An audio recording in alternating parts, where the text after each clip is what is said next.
Hi, today we want to talk about a paper named The Unreasonable Infiniteness of Deep Features as a Perceptual Metric.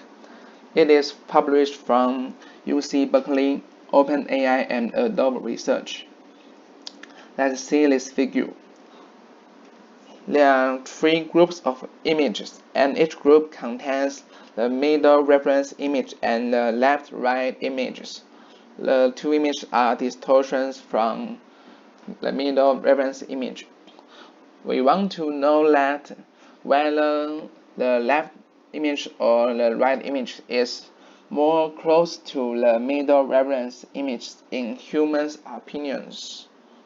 But if we use traditional perceptual metric like L2, PSNR, or SSIN, we could get a wrong answer quite different from human opinions.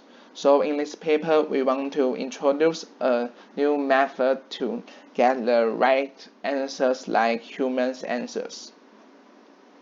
The motivation of this paper is want to assess the perceptual similarity like human weight, because the concept of facial similarity is very subjective.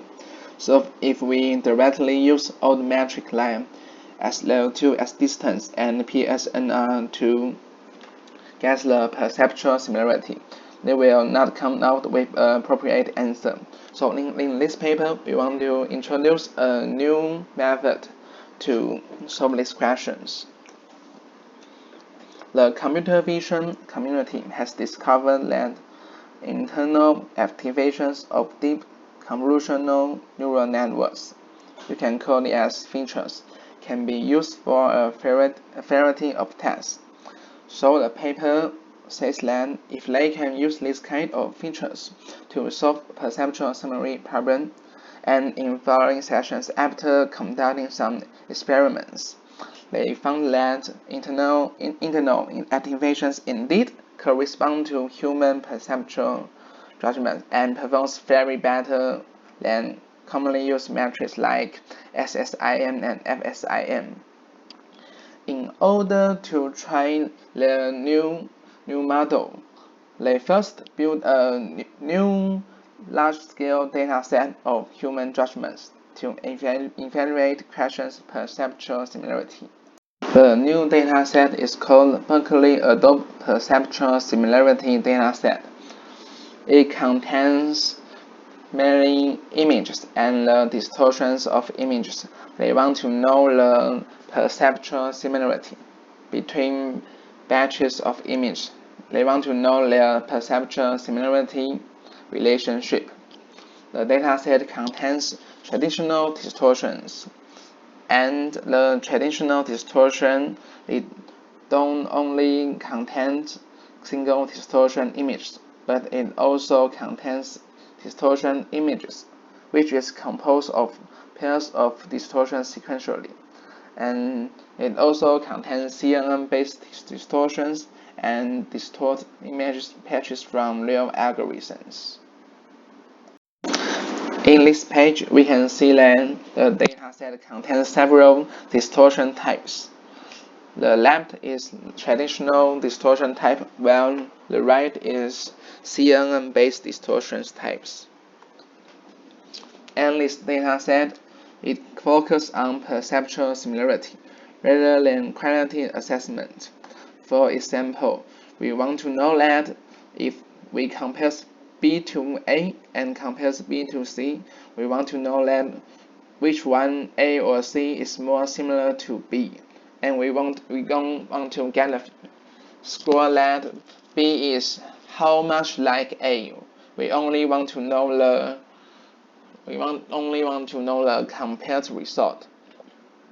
And in order to evaluate different perceptual metrics, we employ two ways. The first is two alternative false choice, and the second is just noticeable difference. Let's introduce the two alternative false choice. Given image patch X and two distorted patches X1 and X2, The human will be asked to answer which one is closer to original patch X, and the answer equals to response will be recorded in dataset like 0 or 1. This new dataset compares to previous dataset. It focuses on large number of distortion types. We will see the figure next page. And the data is collected in the wild, so it will be not controlled strictly, and it also set sentinels in dataset, so they can see that the answer from the human is trustable or not. In this page, we can see the older dataset and this new dataset BAPPS, the difference. The new dataset contains very large images compared to old dataset, and their input type is different too. The BAPPS dataset uses 64 by 64 patches, and the number of distortion is much larger than the old dataset. So the paper believes that this setting will make more accurate answers. Let's introduce another metric, just noticeable difference. They want to use this JND to validate 2AFC correctness, make judgment objective and meaningful. In this metric, they will show a reference image to people, and followed by the randomly distorted images, and ask the human if the two images are the same or different. Okay, we move to the next part called deep feature spaces. The main point of this part is how to evaluate feature distance in different networks.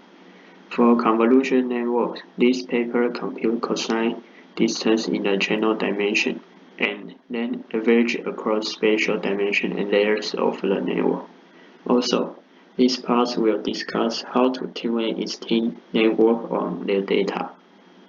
By the way, the network used in this part will be VGG, LSNet, ScreenNet 3 network. In this page, the figure and equation show how to obtain the distance between reference and distorted page S and S0 with network F. For computing distance, first we extract feature stack from layers and unit normalized in the channel dimension. This designates as Y and Y0. And then we scale the activation channel-wise by vector WL and compute the L2 distance. Finally, we average spatially and sum the channel-wise together, result D0. Then, for the last part of the feature spaces, we'll talk about a few variants for training with perceptual judgment. These three ways will be lean, tune, and scratch. For the first way, lean, it keeps pretrained network weight F fixed and then weight W on the top. These constitute a perceptual calibration of a few parameters in an existing feature space. The second way, tune, it initializes from a pre-trained classification model and allows all weight to be fine-tuned. Next, the scratch, it initializes the network from random Gaussian weights and train it entirely on our judgment. Overall, this paper refers this as variant of proposed metric called Learned Perceptual Image Page Similarity, which is LPIPS. Next, the experiment part. This figure shows the result performance on the paper's validation set. The performance of various low-level metrics is in red. The human ceiling is in black, and the other color is for deep networks. These scores are all averaged across the two distortion test sets for traditional and CM-based in the left, and for real algorithm benchmark in the right. Then the first question: how well do low-level metrics and classification network perform average in all 6 test sets? First, the score of human seedings are 73.9% consistent. Second, supervised network perform at about the same level to each other. 68.6% for SqueezeNet, 68.9% for AlexNet, and 67% for VGGNet. Clearly, these two results are all perform better than traditional metric, kind of L2, SSIM, and FSIM. Second question: can we train a metric on traditional and CM-based distortion? In the figure, the training performance for lean weight is in purple, tune is in brown, and scratch is in pink. Take a look at the figure. We can find that allowing the network to tune all the way through, which is brown, achieves higher performance than simply learning linear weight or training from scratch, which is pink and purple. The higher capacity network VGG also perform better than the lower capacity SqueezeNet and AlexNet architecture. These results verify that network can indeed learn from perceptual judgment. Third question: does training on traditional and CM-based distortion transfer to real-world scenarios? The main point of this question is about how performance generalizes to real-world algorithms, which result is shown in right figure. For example, learning a linear classifier, which is in purple, improves performance for all networks. By the way, more score is improved, indicating that calibrating activation on a pre-existing representation using the data is a safe way to achieve a small boost in performance. Also, even though training a network from scratch, which is in pink, yields slightly lower performance for AlexNet and slightly higher performance for VGG linear calibration. These still perform better than low-level metrics. This result indicates that the distortion we have impressed to project on to our test time test of judge real algorithm. As of this part, we are so sorry about that, although there are some results we are not told yet, but due to the limited time, we need to skip this.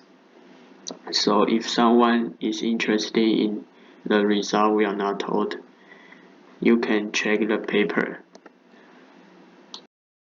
In the end of this video, we offer some conclusion of this paper.